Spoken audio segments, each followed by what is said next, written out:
अंतर्गत अपने राजनीतिक लाभ के लिए अपनी मर्जी से किसी भी एससी एसटी जाति को आरक्षण का लाभ दे सकती है और अपनी ही मर्जी से उसको छीन भी सकती है। ये कहकर कि ये जाति के लोग पैसे से संपन्न है तो इनको आरक्षण की जरूरत नहीं। अगर हमारे साथी लोगों को कुछ ज्यादा भूख लग रही है तो मैं अपने साथियों को एक बार बताना चाहूंगा कि बाबा साहब ने अपना पूरा जीवन त्याग दिया था आप लोगों को आरक्षण दिलाने के लिए। आप लोगों से दरखास्त है आप वापस वहां से आए और अंदर यहां बैठे। 5 साल में एक बार मौका मिलता है अपनी लड़ाई लड़ने के लिए। मैं अपना भाषण यही रोकूंगा जब तक हमारे सभी साथी लोग वापस यहां पर हॉल में नहीं आ जाते।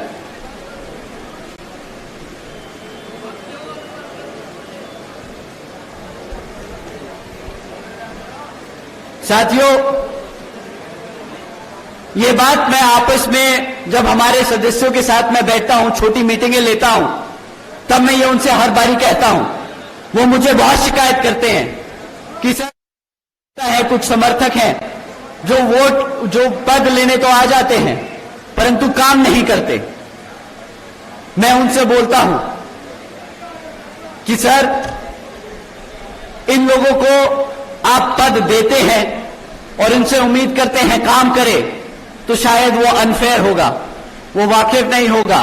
आपको उनको पद देने के साथ साथ समझाना होगा कि ये जिस मूवमेंट में उन्होंने पद लिया है उस मूवमेंट के लिए कितना संघर्ष किया हमारे आदरणीय बहन जी ने, मान्यवर साहब ने, बाबा साहब डॉक्टर भीमराव अंबेडकर जी ने, और कितना मेहनत हमारा कार्यकर्ता करता है।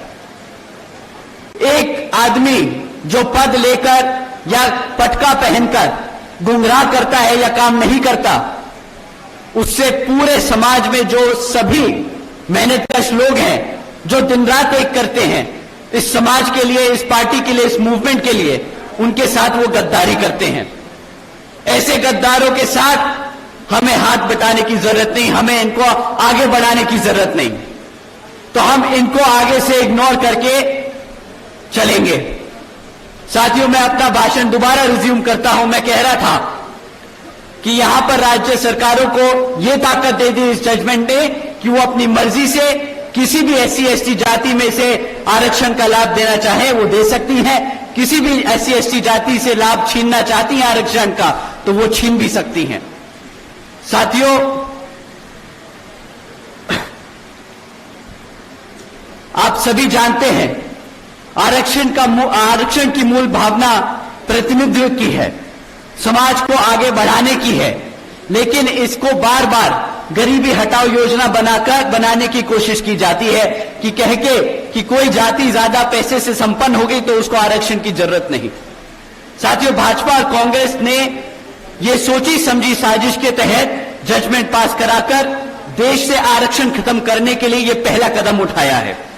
आदरणीय बहन जी ने इस फैसले पर सवाल उठाया है और पूछा है कि क्या जिन्हें आरक्षण का लाभ मिला है क्या उनकी सामाजिक स्थिति बहुत बेहतर हो गई है, क्या उनके साथ आज भेदभाव खत्म हो गया है। मैं जानता हूं कि आज यहां मीटिंग में हमारे यहां से सब समाज से काफी बड़े बड़े लोग भी आए हैं, बड़े बिजनेसमैन भी हैं, काफी बड़े इंडस्ट्रियलिस्ट भी हैं, परंतु सच बात ये वो भी जानते हैं कि आज आप चाहे पैसे से कितने भी संपन्न हो जाएं, परंतु जिसकी सोच आज भी आपको नीचा देखने की है, आपको आपकी जाति के आधार पर देखने की है, वो आपको अभी कभी भी पैसे से आप कितने भी संपन्न हो जाएं, आपको कभी भी आपको अपना बराबर नहीं समझेगा। साथियों, जब तक हम ये सोच खत्म नहीं कर देते लोगों से कि हर जाति बिरादरी हर धर्म बराबर है, तब तक हमें आरक्षण की जरूरत है, तब तक हम ये लड़ाई लड़ते रहेंगे। साथियों, एससी समाज को बांटने की ये पहली शुरुआत है, पहला कदम है एससी समाज को बांटने के लिए। ये एससी समाज की आजादी छीनने का शुरुआत की गई है, ये संविधान को बदलने की शुरुआत है। संविधान बचाने के नाम पर भाजपा और कांग्रेस मिलकर संविधान को बदलने का काम कर रहे हैं। आदरणीय बहन जी ने कहा है कि अगर यहां भाजपा के एनडीए और कांग्रेस की इंडिया अलायंस वाली पार्टियां जिसमें सपा आम आदमी पार्टी जैसी पार्टियां शामिल हैं, ये लोग अगर हमारे एससी एसटी समाज के आरक्षण के सच में हितैषी हैं, तो ये सब मिलकर पार्लियामेंट के जरिए रिजर्वेशन एक्ट को संविधान की 9वीं सूची में डालकर इसको हमेशा हमेशा के लिए सुरक्षित कर दें, ताकि रिजर्वेशन के साथ कोई भी छेड़खानी ना कर सके। साथियों, लेकिन ये बिल्कुल भी बहन जी की मांग है, और इतना ही नहीं बल्कि बहन जी ने यह भी मांग की है कि जिस तरीके से ये जजमेंट पास किया गया है, आगे ऐसे जजमेंट पास ना हो, तो बहन जी की यह भी मांग है कि जुडिशरी में भी रिजर्वेशन लागू होना चाहिए, ताकि भविष्य में भी इस तरह के जजमेंट जो हमारे रिजर्वेशन के साथ खिलवाड़ करे, वो कभी भी पास ना हो पाए। साथियों, कांग्रेस पार्टी की ओर से उनके राष्ट्रीय अध्यक्ष श्री खड़गे जी ने प्रेस कॉन्फ्रेंस कर ये कहा था कि आरक्षण तो पंडित नेहरू जी और गांधी जी की देन है।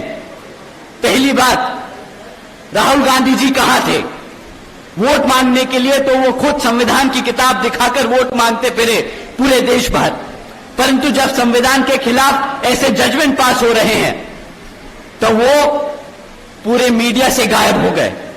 किसी भी मंच पर आकर उन्होंने अपना स्टैंड क्लियर नहीं किया, जबकि गांधी जी का कुछ ही समय में पोल खुल गया। वो विदेश में जाकर बोलते हैं कि जब हमारा अच्छा समय आएगा तो हम संविधान से आरक्षण बिल्कुल खत्म कर देंगे। साथियों, बताइए, जो लोग कांग्रेस वाले लोग किताब लेकर घूम रहे थे कि हम संविधान बचाएंगे, हमारे एससी एसटी समाज को गुमराह करते फिर रहे थे कि हम आपके हकों के लिए लड़ेंगे, पहला मौका मिलते ही, सरकार को बने 6 महीने नहीं हुए, पहला मौका मिलते ही इन्होंने ऐसा जजमेंट पास होने दिया जिससे हमारा एससी एसटी का रिजर्वेशन खतरे में आ गया। और अब जब रिजर्वेशन खतरे में आ गया तो इनके असली रंग रूप सामने आने लगे हैं। कहने लगे कि हम तो संविधान से आरक्षण ही खत्म कर देंगे। यहां पे कितने हमारे एससी एसटी समाज के साथी लोग मौजूद हैं हॉल में? हाथ उठाकर आप लोग बताइए, आप ही बताइए मुझे कि आप लोगों को बोला नहीं था इन्होंने कि आपके हकों के लिए, आपके आरक्षण के लिए लड़ेंगे? बताइए साथियों, हाँ या ना? वही आदमी आज विदेश में जाकर आपके खिलाफ बोल रहा है। बताइए, धोखा किया कि नहीं किया? अब आप ही बताइए, क्या आप ऐसे धोखेबाज को सत्ता में आने देंगे? आने देंगे? उसको प्रदेश में घुसने देंगे? अगली बारी वो कदम रखने की कोशिश करे आपके जिले में, खदेड़ के बाहर फेंक देना, बता देना विरोधी कौन है, गद्दार कौन है यहां पर।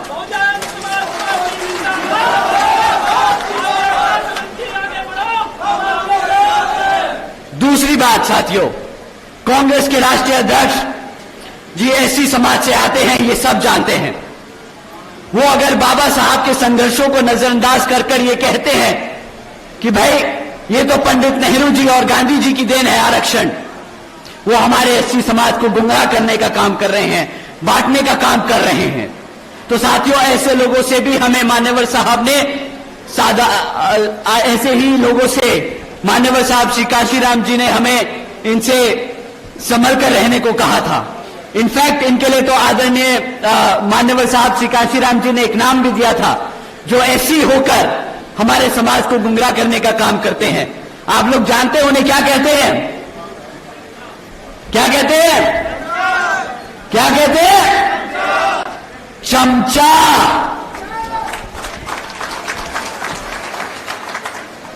कांग्रेस के राष्ट्रीय अध्यक्ष एक एससी समाज से आकर अगर बाबा साहब के काम को, संघर्ष को नजरअंदाज करते हैं तो वो कांग्रेस के क्या हुए? साथियों, ऐसे लोगों के लिए आज मान्यवर साहब श्री काशीराम जी ने एक किताब भी लिखी थी, चमचा युग। आप लोगों से दरखास्त है कि वो किताब जरूर पढ़िएगा, ऐसे लोगों से सावधान रहिएगा। तीसरी बात, पंडित नेहरू जी और गांधी जी आरक्षण तो दूर की बात है, वो दलितों के इतने विरोधी थे कि जब संविधान कमेटी के सदस्य चुने जा रहे थे तो बाबा साहब जी जिस लोकसभा से संसद में जिस लोकसभा से संसद में जाने वाले थे, तो वो पंडित नेहरू और गांधी जी ने वो कॉन्स्टिट्यूएंसी को ही पाकिस्तान का हिस्सा बनाकर उन्हें पाकिस्तान की संविधान कमेटी में भेजने का काम करा था। साथियों, जिन लोगों से बाबा साहब नहीं बर्दाश्त हुए, आप लोगों को लगता है कि बाबा साहब का दिया हुआ आरक्षण उन्हें बर्दाश्त होगा? आप लोगों को लगता है कि वो लोग आपके आरक्षण को बर्दाश्त कर पाएंगे? साथियों, ये बात आप अपने जहन में बांध लीजिए। गांव-गांव में अब प्रचार करना शुरू कर दीजिए। राहुल गांधी जी, हुड्डा जी, कांग्रेस बाबा साहब विरोधी थे, हैं और रहेंगे। राहुल गांधी जी, हुड्डा जी, कांग्रेस दलित विरोधी थे, दलित विरोधी हैं और दलित विरोधी रहेंगे।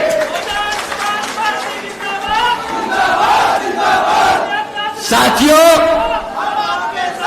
राहुल गांधी जी, हुड्डा जी, कांग्रेस आरक्षण विरोधी थे, आरक्षण विरोधी हैं और आरक्षण विरोधी रहेंगे। राहुल गांधी जी जैसे नेता जो आरक्षण खत्म करना चाहते हैं, आप सब जानते हैं, आप सब जान लीजिए, संविधान हमारी पहचान और आरक्षण हमारी आजादी छीनने नहीं देंगे आपको, छीनने नहीं देंगे आपको। साथियों, इन्हें तो अपने ही हरियाणा की दलित बेटी बर्दाश्त नहीं होती। बाबा साहब, मान्यवर साहब, आदरणीय बहन जी और हमारा समाज तो दूर की बात। आप सब ने देखा होगा, इन लोगों से हमारे हरियाणा की दलित की बेटी बर्दाश्त नहीं होती। आदरणीय शैलजा जी के लिए हुड्डा के समर्थकों ने कितना बुरा भला बोला, वो सब आप लोगों ने देखा। एक बड़ी दलित नेता है वो, शैलजा जी का हम पूरा आदर सम्मान करते हैं और इस मंच के माध्यम से हम ये पूरे हरियाणा को बता देना चाहते हैं कि आप एक दलित होकर अपना पूरा जीवन कांग्रेस को समर्पित कर सकते हैं, परंतु तब भी ये कांग्रेस आपको वो सम्मान नहीं दे सकती जो आपकी अपनी पार्टी बहुजन समाज पार्टी देती है।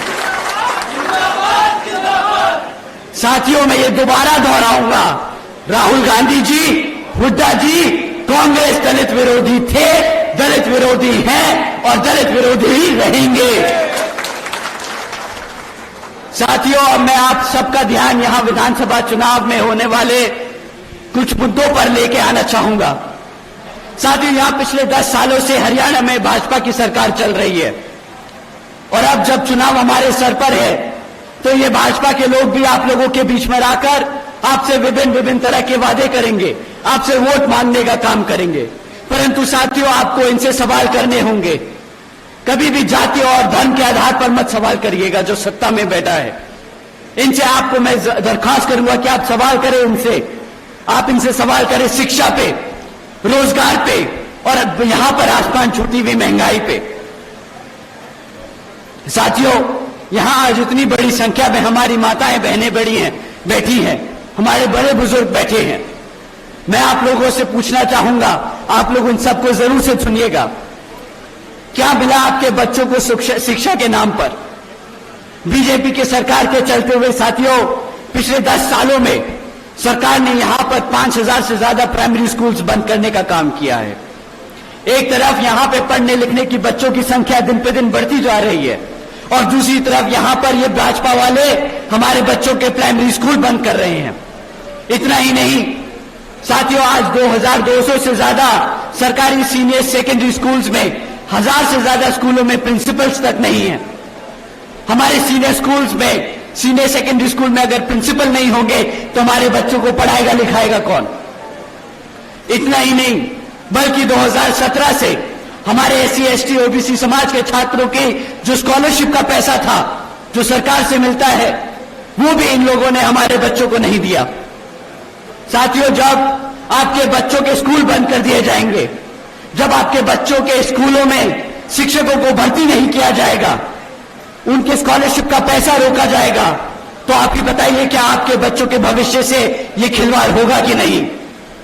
बताइए आपके बच्चों का भविष्य खतरे में डाला कि नहीं? यहां मेरे सभी युवा साथी हैं, आप बताइए कि आपकी पढ़ाई से खिलवाड़ किया कि नहीं? अरे अगर पढ़ाई से खिलवाड़ किया तो जरा बताओ चंडीगढ़ को कि खिलवाड़ किया, और दोबारा नहीं दोहराने देंगे। यहां पर दर्शन लाल खेड़ा को जिताकर विधानसभा में भेजने का काम करेंगे। वो यहां पे आपके बच्चों की शिक्षा के लिए काम करेंगे। साथियों, पिछले 10 सालों में यहां पर मिला है तो सिर्फ क्या, आपके बच्चों को पढ़ाई के नाम पर यहां पे पेपर लीकों की खबरें सुनने को मिली, बस और कुछ नहीं मिला है। साथियों, कोई भी ऐसा सरकारी डिपार्टमेंट नहीं बचा जिसकी भर्ती के परीक्षा के पेपर इन्होंने ना लीक किए हो। इन्हें बहाना मिल जाता है हमारे बच्चों को सरकारी नौकरी ना देने का। कोई बच्चा इतनी मेहनत करता है, पढ़ाई लिखाई करता है, इतना पैसा खर्चता है, लोन लेकर पढ़ाई करता है ताकि एक सरकारी नौकरी लग जाए, परीक्षा देता है और बाद में क्या पता चलता है कि मेरा पेपर लीक हो गया, उनको बहाना मिल गया सरकारी नौकरियां रद्द करने का।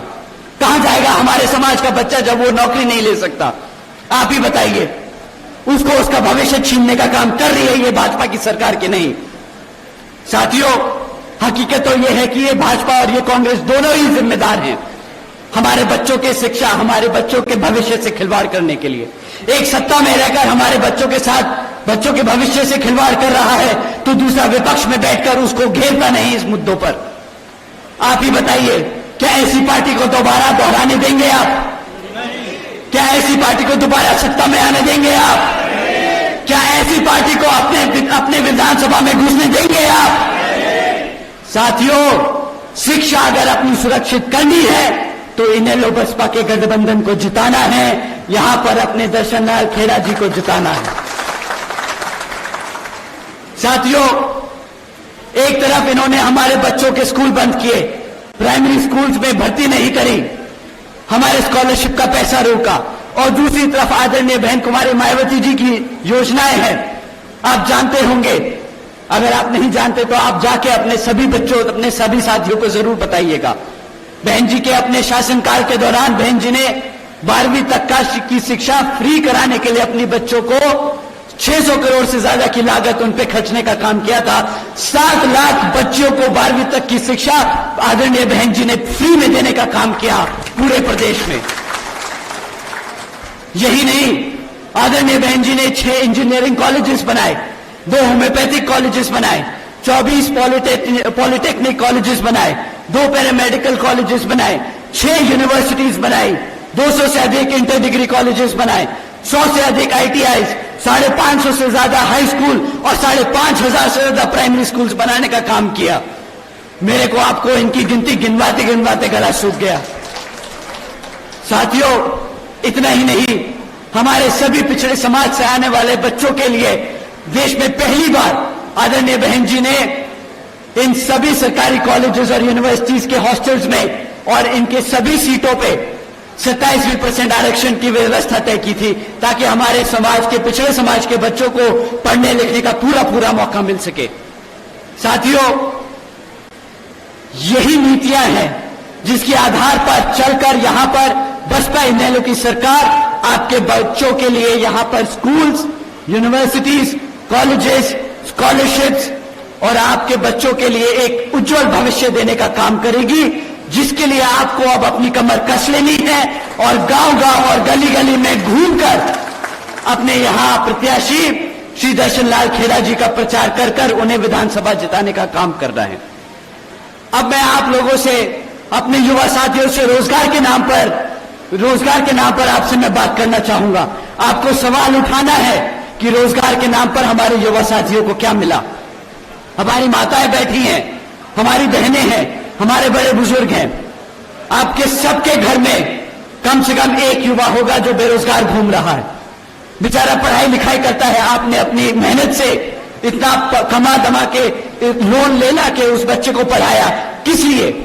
कि वो रोज किसी दिन नौकरी करेगा तो हमारा भी समाज में सर गर्व से फख्र से ऊपर होगा कि मेरा बच्चा भी खुद कमाता है, अपने घर में मेरी माता, मेरी बहन के लिए मैं अपने पिताजी का नाम रोशन करता है। परंतु हकीकत यह है कि पिछले 10 सालों में साथियों 40% युवा आज बेरोजगार घूम रहा है। पिछले 10 साल में यहां पर 2 लाख से ज्यादा सरकारी पद खाली छोड़ दिए गए। आप जानते हैं क्यों यहां पर सरकार अगर चाह के भी 2 लाख सरकारी खाली पद हैं तो वो नहीं भरती। हमारे 40% युवा बेरोजगार घूम रहे हैं, उन्हें 2 लाख नौकरियां देना चुटकी का काम है, चुटकी का काम है, परंतु वो नौकरी नहीं देती, क्योंकि अगर इन्होंने 2 लाख पद भर दिए तो इन्हें उन 2 लाख पदों पे सरकारी पदों पे आरक्षण भी देना पड़ेगा। हमारा पिछड़े समाज से साथियों को रोजगार देना पड़ेगा, हमारे मुसलमान समाज को उन्हें रोजगार देना पड़ेगा, हमारे विभिन्न माइनॉरिटीज ग्रुप को उनको भी रोजगार देना पड़ेगा, परंतु ये लोग वो 2 लाख पद नहीं भरेंगे। साथियों इतना ही नहीं, हमारे यहां पे क्लरिकल वर्कर्स वो अपनी बेसिक पे 35,000 रुपए करने की मांग कर रहे हैं पिछले 10 सालों से। आज तक उनकी मांग को सुना तो दूर, उन्हें तो बिल्कुल एंटरटेन ही नहीं करते, ऊपर से धमकाते हैं कि अगर तुमने यहां पे आंदोलन किया तो तुम्हें दरखास्त कर दिया जाएगा सरकारी नौकरियों से। अब आप ही बताइए कि अगर जो लोग रोजगार मांग रहे हैं उन्हें रोजगार देना नहीं चाहते, जो लोग अपना रोजगार में हैं, जो टेम्परेरी वर्कर्स बना रखे इन्होंने, आप लोग तो जानते होंगे कि यहां पर कुल मिलाकर 2000 से ज्यादा लेक्चरर्स परमानेंट होने की मांग भी कर रहे हैं। 40% युवा बेरोजगार घूम रहा है, 2 लाख सरकारी पद खाली पड़े हैं। ये सरकार क्या कर रही है उसके बदले? कौशल विकास निगम जैसी योजनाएं चला रही हैं। जो पक्की नौकरियां हैं उनको भी कच्ची नौकरियां बनाकर यहां पर हमारे समाज के लोगों का आरक्षण वो भी खत्म करने की पूरी तैयारी में बैठी है। साथियों एक तरफ भाजपा की सरकार है जो रोजगार के नाम पर ऐसा मजाक करती है, दूसरी तरफ हमारे आदरणीय बहन कुमारी मायावती जी की योजनाएं हैं जिसके तहत चलकर बहन जी ने 4 साल के अपने शासनकाल में 90,000 से अधिक शिक्षकों को रोजगार दिया, 1 लाख से अधिक सफाई कर्मचारियों को रोजगार दिया था, 2 लाख से अधिक आदिवासी अधिक से ज्यादा पुलिस फोर्स में भर्ती करी थी। और हमारे यहां पर शहरी सारी अपर कास्ट समाज के साथी लोग बैठे हैं, पंजाब कम्युनिटी से हैं, बनिया कम्युनिटी से हैं।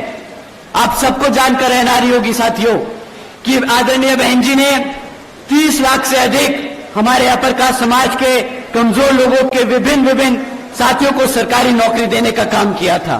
30 लाख से ज्यादा नौकरियां हमारे अपर कास्ट समाज के भाइयों बहनों को मिली। इतना ही नहीं बल्कि बहन जी के शासनकाल के दौरान बसपा की सरकार ने कृषि एवं संबंधित कार्यों में मिनिमम वेज को 55 रुपए से बढ़ाकर 100 रुपए प्रतिदिन करने का काम किया था। अन्य पिछड़े वर्गों की वार्षिक आय की क्रीमी लेयर की वार्षिक आय को बढ़ाकर 3 लाख रुपए से बढ़ाकर 5 लाख रुपए बढ़ाने का काम किया था। साथियों इतना ही नहीं, हमारे किसान भाइयों के लिए रातों रात गन्ना खरीदी के दाम दुगने कर दिए थे। साथियों बहन जी के गवर्नेंस मॉडल के तहत चलकर ही बसपा की सरकार ने प्रदेश के सभी समाज के लोगों को अपने पैरों पर खड़ा करने का काम किया था, सम्मान से जीने का अधिकार दिलाया था। साथियों और अब साथियों अगर हम महंगाई की बात करें तो इस सरकार के बारे में मेरे पास बोलने के लिए सिर्फ एक ही चीज है। ये सरकार आप लोगों के बीच में आती है और बड़े गर्व से बोलती है कि हमने 80 करोड़ जनता को मुफ्त में राशन दिया है। केंद्र और हरियाणा की भाजपा सरकार बड़े जोर से बोलती है कि इनके मंत्री लोग आपके लोगों के बीच में आकर बोलते हैं कि सरकार ने 80 करोड़ से ज्यादा देशवासियों को मुफ्त में राशन देने का काम किया है, परंतु ये समझते नहीं कि अगर इन्होंने 80 करोड़ से ज्यादा जनता को मुफ्त में राशन देने का काम किया तो इन 80 करोड़ जनता को मुफ्त में राशन देने की जरूरत क्यों पड़ी?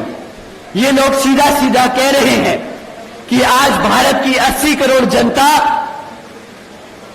गरीबी रेखा से नीचे है, जो अपने आप कमाकर खा नहीं सकती। इन्होंने 2014 में वादा किया था कि सालाना 2 करोड़ नौकरियां देंगे। अगर ये वो वादा पूरा करते तो आज हमारे टैक्स पेयर्स का 2 लाख करोड़ रुपया इन 80 करोड़ जनता को मुफ्त में राशन देने के लिए नहीं खर्चा जाता। इस 2 लाख करोड़ रुपए जो आपका टैक्स का पैसा है, वो सरकार यहां पर नई नौकरियां पैदा करने के लिए वो लगा पाती। तो ये लोग जो बड़े गर्व से बोलते हैं कि हमने मुफ्त में राशन दिया, हमारे गरीब लोगों के, हमारे लोगों से रोजगार छीनने का काम किया है। 80 करोड़ जनता को गरीबी में ढकेलने का काम किया है। हमारे मेहनत कर टैक्स के पेयर्स का पैसा इन्होंने मिसयूज किया है। साथियों, ऐसे लोगों को आप क्या सत्ता में दोबारा लाना चाहेंगे? आप लोग ऐसे लोगों को सत्ता में लाना चाहेंगे? तो साथियों, समय आ गया है यहां पर अपनी बसपा और इनेलो की सरकार को बनाने का। एक तरफ भाजपा और कांग्रेस आप लोगों को गुलाम बनाना चाहती है, बेरोजगार रखना चाहती है, अनपढ़ रखना चाहती है। दूसरी तरफ बसपा इनेलो का गठबंधन की सरकार आपको अपने पैरों पर पढ़ा लिखा खड़ा कर, रोजगार देकर एक काबिल व्यक्ति बनाकर इस समाज का एक बहुत महत्वपूर्ण हिस्सा बनाना चाहती है। साथियों, इन्हीं कुछ जरूरी बातों के साथ ही आप सभी लोगों से मेरे व खासकर आदरणीय बहन कुमारी मायावती जी की भी ये विशेष अपील है कि इस विधानसभा चुनाव में आप सभी हर मोर्चे पे सावधान रहे। आप लोगों का वोट बहुत कीमती है। आपका वोट कोई खरीद ना पाए, आपका वोट कोई लूट ना पाए, आपका वोट कोई पढ़ने से रह ना जाए। जाति, बिरादरी, धर्म, बल, मंदिर, मस्जिद या किसी भी भावना आदि के नाम पर कोई स्वार्थी आपको अपने जाल में फंसाकर आपके वोट का दुरुपयोग ना कर ले, क्योंकि देश के हर महिला, पुरुष व युवा को वोट डालने का अधिकार, यह महत्वपूर्ण बाबा साहब डॉक्टर भीमराव अंबेडकर जी की महत्वपूर्ण देन है। मैं आप सभी से ये खास तौर अपील करता हूं कि आप लोग यहां विधानसभा जगाधरी से बसपा के उम्मीदवार श्री दर्शन लाल खेड़ा जी को, चुनाव में लड़ रहे दर्शन लाल खेड़ा जी को यहां पर वोटिंग मशीन पर हाथी का चुनाव चिन्ह वाले सामने वाला बटन दबाकर भारी मतों से जिताकर विधानसभा भेजने का काम करें। साथियों, कमर कसने का समय आ गया है। साथियों, सत्ता छीनने का समय आ गया है। साथियों, आपका शासक बनने का समय आ गया है। जय भीम, जय भारत।